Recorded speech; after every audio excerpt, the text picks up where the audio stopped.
안녕하세요. 말씀 베이커리 822번째 시간 기도하심으로 시작하겠습니다. 거룩하신 주님 감사합니다. 주님의 말씀을 묵상합니다. 성령님께서 말씀에 조명이 되어 주시옵소서. 우리 주 예수 그리스도님의 이름으로 기도합니다. 아멘. 오늘 보신 말씀은 사도행전 28장 1절에서 10절까지의 말씀입니다. 우리가 안전하게 목숨을 구한 뒤에야 비로소 그곳이 몰타섬이라는 것을 알았다. 개역개정에서는 멜리데라고 나옵니다. 섬 사람들이 우리에게 특별한 친절을 베풀어 주었다. 비가 내린 뒤라서 날씨가 추웠으므로 그들은 불을 피워서 우리를 맞아주었다. 바울이 나뭇가지를 하나를 모아다가 불에 넣으니 뜨거운 기운 때문에 독사가 한 마리 튀어나와서 바울의 손에 달라붙었다.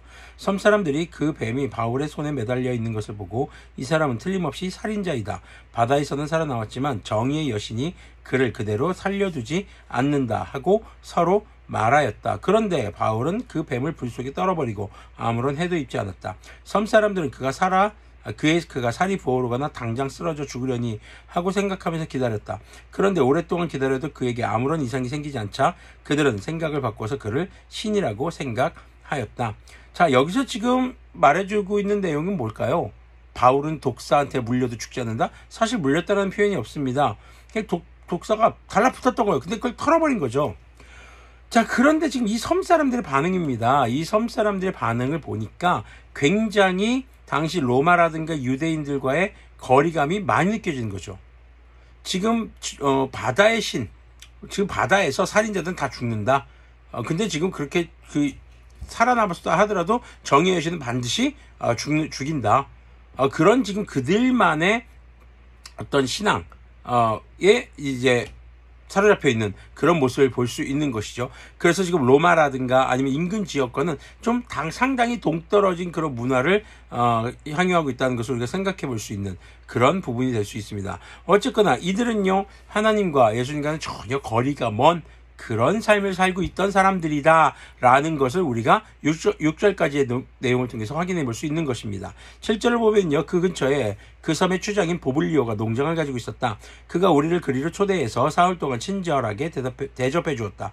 마침 보블리오의 아버지가 열병과 이질에 걸려서 병석에 누워 있었다. 그래서 바울은 들어가서 기도하고 그에게 손을 얹어서 낫게 해 주었다. 이런 일이 일어나니 그 섬에서 병을 앓고 있는 다른 사람도 찾아와서 고침을 받았다. 그들은 극진한 예로 우리를 대하여 주었고 우리가 떠날 때에는 우리에게 필요한 물건들을 배에다가 실어 주었다.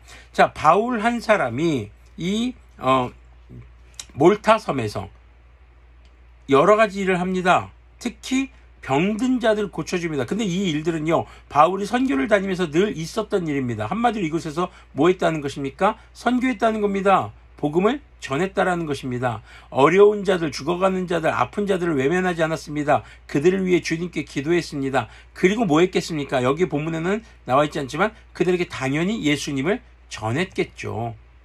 자, 지금 한시라도 빨리 로마에 가야 한다라고 생각할지도 모릅니다. 그런데 로마까지 가는 여정은 누가 인도하시는 겁니까? 하나님이 인도하시는 것입니다. 우리의 삶의 인도자는 결국 하나님이십니다. 하나님의 속도대로 가는 것이죠. 하나님이 여기서 멈추게 하시고 이곳에서 아픈 사람들, 전혀 예수님을 모르는 자들을 만나게 하신 이유가 분명히 있을 것이라는 것입니다. 그 삶의 모든 여정 가운데서 하나님의 목적을 끊임없이 발견하는 삶, 그것이 바로 그리스도인의 여정이라는 것을 우리는 기억해야 할 것입니다. 목적지에 빨리 도착한다고 해서 좋은 것이 아닙니다. 하나님의 방향대로, 그리고 하나님의 속도대로, 그리고 하나님께서 기뻐하시는 일을 행하며 살아가는 삶, 그것이 바로 그리스도인의 여정이라는 것이죠. 그래서 목적 지향, 아니면 도착점에 도착하는 것이 목적인 것이 아니라 그곳에 가는 여정 가운데서도 하나님의 뜻을 이루는 것, 그것이 바로 그리스도인의 참된 목적인 것입니다. 예수님도 그러셨죠. 이 땅에서 주님의 뜻을 이루는 것이 주님의 양식이라고 표현하셨던 말씀이 있습니다.